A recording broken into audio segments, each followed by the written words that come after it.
बड़बड़ाती जिठानी। सिम्मी की शादी एक जॉइंट फैमिली में होती है जहां उसके पति राकेश के चाचा चाची भी साथ रहते थे। उनकी बहू मेघा सिम्मी की जिठानी लगती थी। अरे मेघा, राकेश आ गया है, उसका खाना लगा दे बेटा। हाँ माँ, बस वो चेंज कर ले, मैं खाना लगा दूंगी।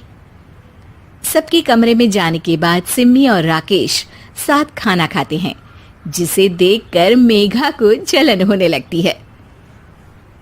अरे सिम्मी, हमारे घर में पति के साथ खाना खाने का रिवाज नहीं है, तुम्हें राकेश ने बताया नहीं क्या? सिम्मी मुस्कुराकर वहां से चली जाती है कि मेघा सिम्मी की सास के पास जाती है। अरे चाची जी, राकेश भैया तो सीधे हैं, कछु नहीं बोलते, कछु नहीं समझते, लेकिन आप तो सयानी है ना।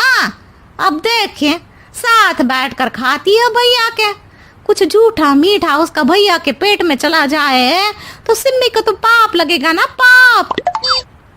सिम्मी मेघा की बात सुन लेती है लेकिन कुछ नहीं बोलती।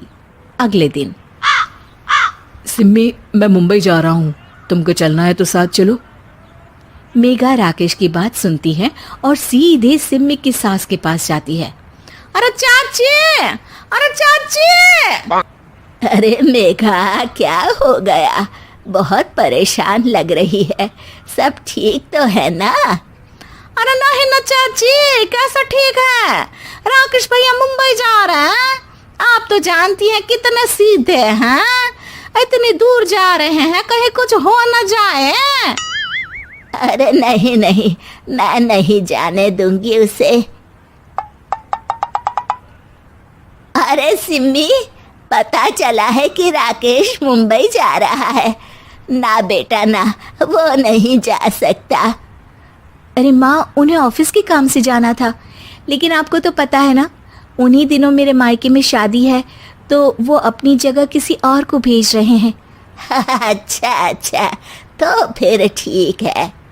सिम्मी समझ जाती है कि मेघा ने सास के कान भरे हैं। वो सास से कहती है, माँ जी, लेकिन हम दोनों कुछ दिनों के लिए मसूरी जा रहे हैं।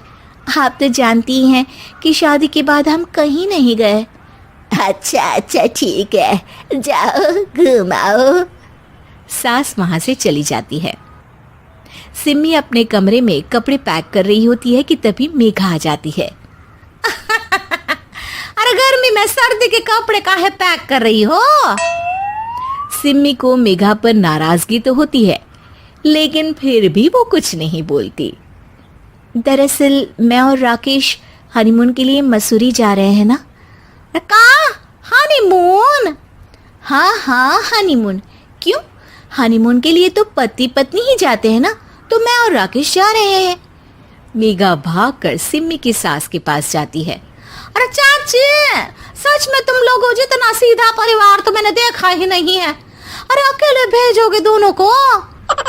मैं और सुरेश तो कभी अकेले नहीं गए। हाँ भाई, हम तो परिवार में ही अच्छे, बड़ों के बीच, ऊपर से खर्चे है भगवान। अरे चाची, पहाड़ी इलाका है, कुछ हो गया तो? सास सीधे सिम्मी को बुलाती है, लेकिन सिम्मी तो वहीं सास के कमरे के बाहर ही खड़ी थी। बस मेघा दीदी, आपसे यही उम्मीद थी। अरे बड़ी हूँ, घर के कायदे कानून तो मैं ही बताऊंगी ना। अरे तो अपने घर में रखिए ना सारे कायदे कानून। आपकी सास खुद खाना बनाती है, क्योंकि आप यहाँ आकर मेरी सास के कान भरती हैं। आपका पति हमेशा खुद खाना लेकर खाते हैं, क्योंकि आप मेरे घर में ये देखने के लिए बैठी रहती हैं कि मैंने और राकेश ने साथ खाना खाया तो खाया कैसे।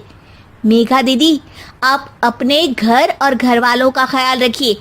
मेरे घर में ज्यादा घुसने की जरूरत नहीं है, और हाँ, मैं अपने सास और पति को संभाल लूंगी। मेघा चिल्लाती हुई वहां से चली जाती है, जिसकी आवाज सुनकर राकेश वहां आ जाता है। सिम्मी, मैंने तो तुम्हें पहले ही अपने घर का माहौल बता दिया था। हाँ राकेश, तुम्हारे घर का माहौल बहुत अच्छा है, लेकिन बाहर से कुछ लोग आकर इसे खराब करना चाहते हैं, जो मैं नहीं होने दूंगी। सास सिम्मी की बात सुनकर कमरे में चली जाती है।